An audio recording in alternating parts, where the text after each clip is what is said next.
Gender roles in Islam. In Islam, scriptures, cultural traditions, and jurisprudence affect the relationship between men and women. The Quran, a holiest book in Islam, indicates that men and women are spiritual equals. The Quran 4:124 states, "If any do deeds of righteousness, be they male or female, and have faith." But this notion of equality has not been reflected in many of the laws in Muslim-based institutions. The Quran does not specify specific gender roles for women. However, in Islamic practice, gender roles manifest themselves, partially because men and women are sometimes allotted different rights and different cultural expectations. In some Muslim-majority countries, women are legally restricted from practicing certain rights. Traditional gender roles. Cultural traditions of non-religious origin impact gender roles, prevailing cultural norms, and the interpretation of the Quran and other Islamic texts. Family. Some reformist and feminist scholars have argued that the concept of guardianship has formed the basis of particular gender roles in Muslim societies. Women are often expected to be obedient wives and mothers, staying within the family environment, and men are expected to be protectors and caretakers of the family. However, the majority of Muslim scholars agree that women are not obligated to serve their husbands or do housework or do any kind of work at home. According to Sayyid Qutb, a prominent member of the Egyptian Muslim Brotherhood in the 1950s and 60s, the Quran gives the man the right of guardianship or superiority over the family structure in order to prevent dissension and friction between the spouses. The equity of this system lies in the fact that God both favored the man with the necessary qualities and skills for the guardianship and also charged him with the duty to provide for the structure's upkeep. Qutb's ideologies are still impactful today for radical Islamists, influencing such prominent Middle Eastern leaders as Ayman Zawahiri and terrorist Osama bin Laden. The family sphere and the roles in which women and men play therein is an important element in Islamic culture. Gender roles viewed from an Islamic perspective are based on the Quran and the stress it places on the importance of the family dynamic. As with any socio-cultural group, gender roles vary depending on the conservative or liberal nature of the specific group. Although there are no clearly defined roles for men and women in the Quran, it is strongly implied that each gender provides equally significant contributions to the family realm. In chapter 4, verse 34 in the Quran, it states that men are the protectors and maintainers of women, clearly placing men in a leadership role within the household. As the head of the household, a man is therefore expected to adequately provide for wife and children. It is implied that a noble husband's responsibilities commit him to support his wife and children, provide education for his offspring, be kind and attentive to his spouse, and be good to his affines. These values have remained rather consistent throughout the history of Islam. It was the husband's job to protect his wife's, as it was culturally understood that women do and should rely on men. This is viewed not in a restricting reliance but as an arrangement to protect women from the distress and inconveniences of the public arenas. It is because of this ideology that women traditionally do not contribute to the household financially, leaving men to be the sole breadwinners. The woman's role in the home, although different from men, is also of great value and importance in Islamic culture. From a very young age, little girls traditionally grew up in the women's quarters of the house, the harem. The harem was the part of the house where the female members of the family and the household lived. It was normally out of bounds to all males except the master of the house, his sons, and perhaps a physician. Here, young girls are familiarized with domestic activities. Several passages of the Quran deal with acceptable dress for both men and women. Surah 24, verses 30-31 states, and tell the believing men to lower their gaze and be modest. That is purer for them. Lo, Allah is aware of what they do. And tell the believing women to lower their gaze and be modest, and to display of their adornment only that which is apparent, and to draw their veils over their bosoms, and not to reveal their adornment save to those relatives who fall within bounds of close relationship explained in the Quran. Chapter 24, verses 30-31. The Quran requires Muslim men and women to dress modestly. The law of hijab states that the whole female body aside from the face and hands should be covered when a woman leaves her home. Prayer and worship. For Friday prayers, by custom, Muslim congregations segregate men, women, and children into separate groups. On other days, the women and children pray at home. Men are expected to offer the 5 daily prayers at the nearest mosque. Mohammed specifically allowed Muslim women to attend mosques and pray behind men. Mohammed said, "Do not prevent your women from going to the mosque, even though their houses are better for them," which implies it is better for women to stay at home. A woman's prayer in her house is better than her prayer in her courtyard, and her prayer in her bedroom is better than her prayer in her house. Reported by Abu Dawud in al-Sunan, Bab ma ja fi khuruj al-Nisa al-Masjid. See also Sahih al-Jami, No. 3833. Women are prohibited from praying at a mosque in Suriname. Sexuality. Sexuality, as discussed in Islamic texts, is generally confined to the context of heterosexual marriage, and in all cases modesty and chastity are strongly encouraged. Premarital sex and homosexuality are forbidden, and abortion is largely discouraged except in cases where there are medical risks for the mother. Sexuality in Islam is often separated in terms of male versus female sexuality, marital versus premarital versus extramarital sexuality, and heterosexuality versus homosexuality, as is pointed out by Abdussamad Dailmi. Male and female sexuality. The Islamic tradition recognizes the sexual desires of both men and women. In many classical arguments, it is the husband's duty to fulfill his wife's sexual needs, which are part of her rights as a married woman. This argument is often paired with the statement that this is how society prevents social unrest fitna. According to Kesha Ali, classical texts note the importance of female fulfillment, while stressing the wives' duty to remain sexually available to their husbands. Whereas contemporary authors focus on women's sexual rights within their marriages, attempting to prove the importance of female pleasure by highlighting the separation of sex from reproduction and the importance of the female orgasm. Classical authors also stress the importance of male guardianship as the required to protect the chastity and modesty of women in their care. Heterosexuality and homosexuality. Heterosexuality. Islam considers the heterosexual relationship between a man and a woman the only acceptable relationship. Within this traditional relationship, there are 3 types of heterosexual relationships: premarital, marital, and extramarital. Marital, premarital, and extramarital sex. Premarital sex. Premarital sex is frowned upon in general, however. There are strict regulations on men and women to keep their virginity.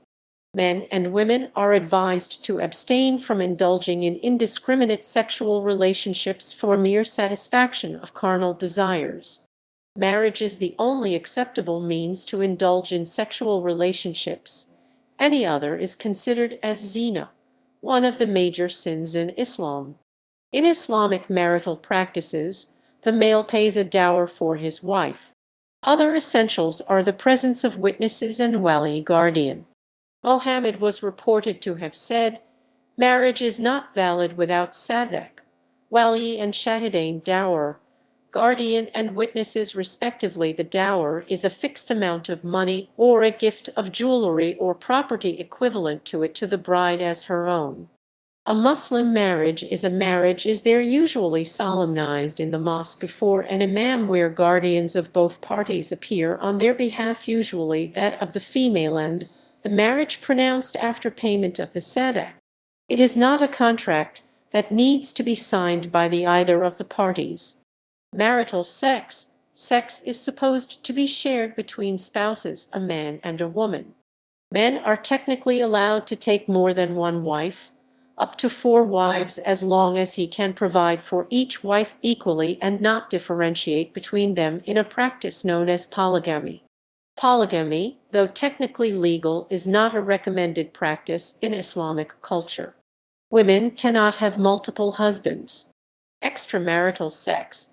Sexual affairs outside of marriage are prohibited in Islam and result in severe punishment for the perpetrating husband or wife, upon rigid proof that they participated in an affair. The proof is given by 4 male witnesses or 8 female witnesses with clean background histories, i.e., known to be pious Muslims, who testify to seeing the act of penetration between the extramarital couple. Punishment for not being able to provide the required number of witnesses after accusing the defendants is 80 lashes of a whip. The couple are given chances to plead for forgiveness to God before the punishment is carried out. If they do not, they will be punished. If both parties are married, they will both be stoned to death. If one is married while the other is not, the former will be stoned until dead, and the latter will be given 100 lashes. The severe punishment of an extramarital are mainly to act as a deterrent to society from engaging in such relationships, as sex outside marriage is a major sin in Islam. The pain of the punishment is also believed to lessen punishment in the afterlife. However, it is important to note that these punishments can only take place under a Muslim government implementing Sharia law, and cannot be handed out in a non-Muslim country with a different legal system. Homosexuality. Traditional Islamic schools of thought, as based on the Quran and Hadith, consider homosexuality to be a punishable sin. In much of the Islamic world, homosexuality is not legal, and in Afghanistan, Iran, Mauritania, Nigeria, Saudi Arabia, Somalia, Sudan, the United Arab Emirates, and Yemen, homosexual acts are punishable by death. Most Muslim countries continue to oppose LGBT rights movements, with the exceptions of Albania, Sierra Leone, and Mozambique. In Albania, Turkey, Bahrain, Jordan, and Mali, homosexual intercourse is legal, and there is some discussion of legalizing same-sex marriage in Albania and Mozambique. Additionally, guardianship, gender roles, and male control over women's sexuality are also tools that allow for the enforcement of heterosexual norms. Female genital mutilation. Surveys have shown a widespread belief, particularly in Mali, Mauritania, Guinea, and Egypt, that FGM is a religious requirement. Grunbaum has argued that practitioners may not distinguish between religion, tradition, and chastity, making it difficult to interpret the data. FGM origins in northeastern Africa are pre-Islamic, but the practice became associated with Islam because of that religion's focus on female chastity and seclusion. There is no mention of it in the Quran. It is praised in a few da'if weak hadith sayings attributed to Muhammad as noble but not required, although it is regarded as obligatory by the Shafi version of Sunni Islam. In 2007, the Al-Azhar Supreme Council of Islamic Research in Cairo ruled that FGM had no basis in core Islamic law or any of its partial provisions. Masculinity. At least some of what is deemed to be masculine in Muslim cultures stems from the life and actions of Muhammad as put down in the Hadith. Muhammad was married to his first wife Khadijah monogamously for 25 years. Upon her death, He later married a total of 14 women. In Sahih al-Bukhari 7:62, 142, it is said that Mohammed sometimes had sexual relations with all his wives in one night. The idea of traditional masculinity is also strongly shaped by the tradition idea of femininity. Several classic Muslim authors such as Sheikh Mohammed Nefsawi and Ahmed bin Salman describe women as beings with insatiable sexual appetites. It follows that a man who can satisfy multiple women is seen as incredibly powerful and masculine.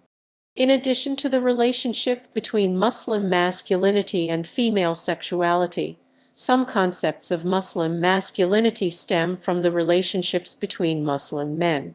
Prominent writer of Islamic masculinities, Lahousin Uzgain, proposes the idea that masculinity is rooted in a fear of emasculation by other men.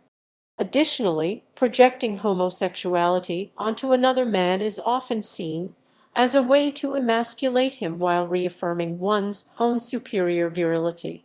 Modern viewpoints. Viewpoints regarding gender roles vary with different interpretations of the Quran, different sects of the religion, and different cultural and locational regions. Salafiyyah. Salafiyyah literally means that which pertains to ancestry. It was first conceived by Mohammed Abda and refers back to the first generation of Muslims who supported Mohammed during the 7th century. In Arabic it means fundamentalism. The ideas of Abdul Aziz bin Abdullah bin Baz are characteristic of much of the Salafiyyah sect. Bin Baz believed that the engagement of women in male domains separates them from their God-given nature, eventually leading to women's misery and demise. He believed that women entering male domains posed a danger to Muslim society, eventually causing it to fall into moral decay.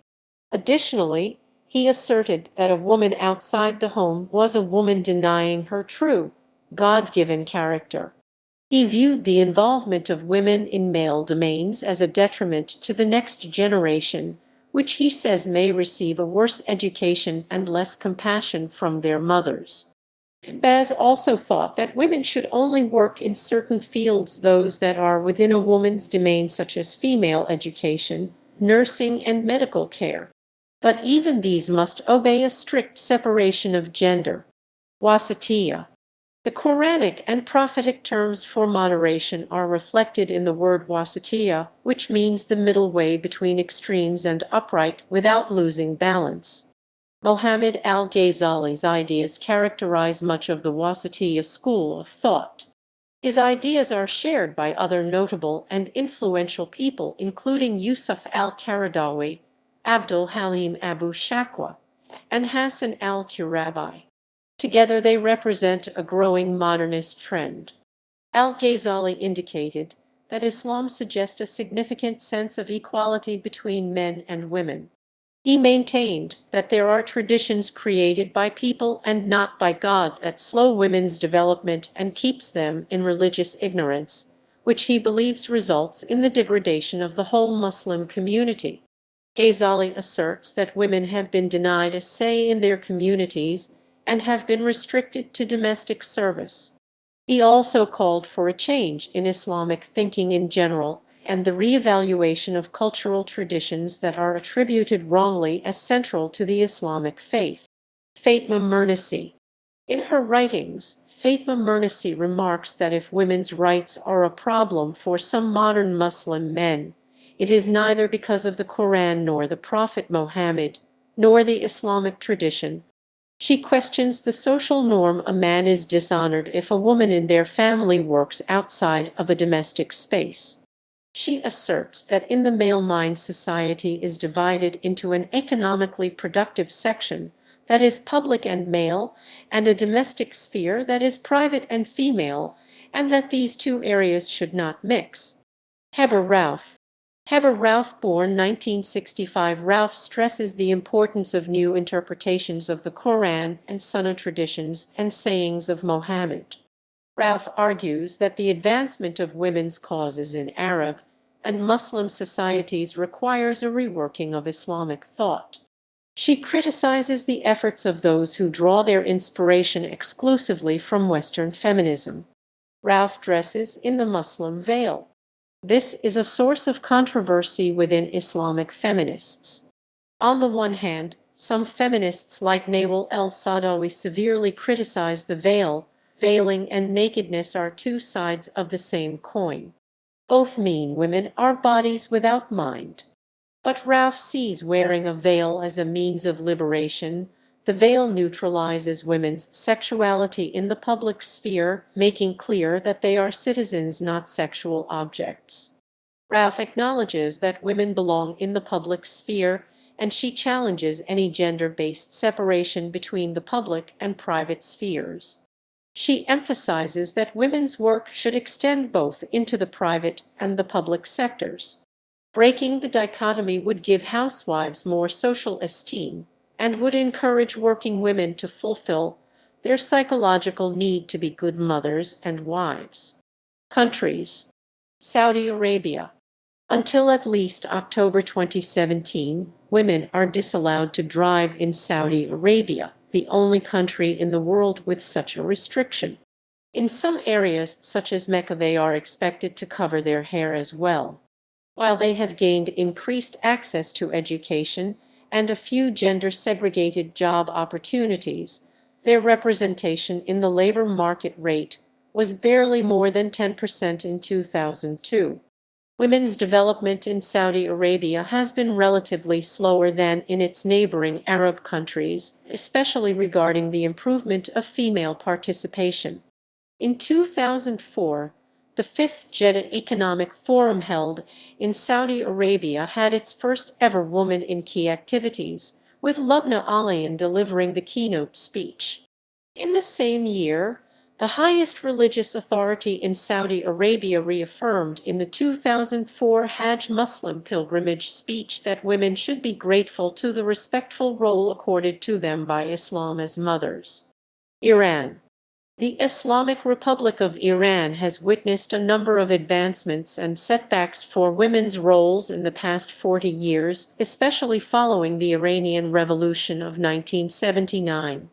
Initially, laws were enacted that restricted women's freedom of movement, such as a more strict enforcing of veiling and a segregation of the sexes in public space. Educational access was restricted, and certain political positions and occupations were discouraged or barred to women. Constitutional revisions that occurred in 1989 ultimately resulted in an improvement in the lives and opportunities of women. Several women have been elected to the Iranian parliament. More women take advantage of higher education opportunities, and more women participate in civil service. Afghanistan. During the period of Taliban rule in Afghanistan, women were severely limited in employment opportunities. Women who had children were not allowed to work in any way, and other women were encouraged to do work only from home. Women could work in health fields, but only to treat female patients. Initially, widows were hard-pressed to find any work, but an edict issued by the Taliban in 1999 allowed widows to work in a severely limited pool of employment opportunities. After the overthrow of the Taliban, education and employment opportunities improved. Women could again work as teachers, doctors, and civil servants. The Women Judges Association was established and advocates female participation in the law and equality for women under the law. Still, women remain underrepresented in education. In 2011, for example, 37% of students in Afghanistan were female, and about 15% of women can read and write. However, literacy is improving with more schools open for girls and a higher attendance rate.